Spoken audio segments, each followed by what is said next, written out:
The early morning air in Utah was cold and still on January 17, 1977. 5 riflemen waited behind a canvas screen, weapons aimed at a single point over a man strapped to a chair. This wasn't just another execution, it was a national moment. The man, lean, wiry, with a weathered face and piercing eyes, looked ahead calmly as officials asked if he had any final words. "Let's do it," he said. Simple. Direct. Unapologetic. On this episode of I Killed, Here's Why, we're diving deep into the story of the man whose actions and final words restarted executions in America. In July 1976, this man had recently been paroled and settled into a small Utah town. Within weeks, he would commit 2 murders over the course of 2 nights. The first victim was a young man, average build, clean-shaven, working alone at a gas station late at night. The man entered quietly, pistol in hand, and demanded cash. The attendant complied. There was no struggle, no panic, no resistance. Then, in a cold, deliberate move, the man forced him into a small back room and shot him at close range in the head. It wasn't about necessity, it was about control. The act was precise, execution style, and horrifying in its simplicity. The second victim, just a day later, was a young motel manager, stocky build, short-cropped hair, working the night shift. He handed over money when confronted, as the previous victim had. But once again, the man led him to a secluded area and fired a single close-range shot to the head. 2 lives ended in less than 48 hours. Both victims had been cooperative, both killed in a controlled, brutal manner. To understand why he did it, we need to look at his past. Born in 1940, he grew up in a chaotic home with an abusive, conman father and a mother struggling to maintain order. Early exposure to violence and instability marked his development.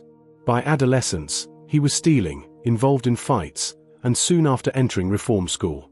Adulthood brought more crime, more prison, and a pattern of impulsive, violent behavior. He was tall, wiry, with sharp features and restless energy, a man who seemed constantly on edge, one whose intelligence was shadowed by volatility. After his arrest, investigators quickly gathered evidence.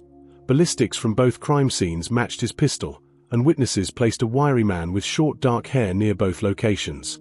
The trial began swiftly.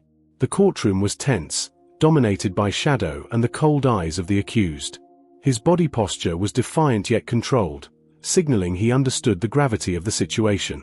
The jury convicted him, and under Utah's newly revised capital punishment statute, he was sentenced to death.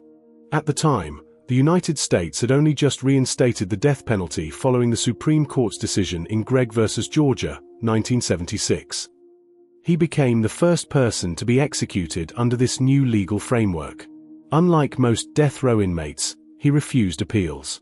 Civil rights groups attempted intervention, even family members petitioned for clemency, but he insisted on carrying out the sentence. Psychiatrists determined he was competent to make that decision, solidifying the legal path for his execution. Early on January 17, 1977, he was strapped into the chair, a white target pinned over his chest. A Catholic priest stood nearby, exchanging Latin phrases with him, Dominus vobiscum.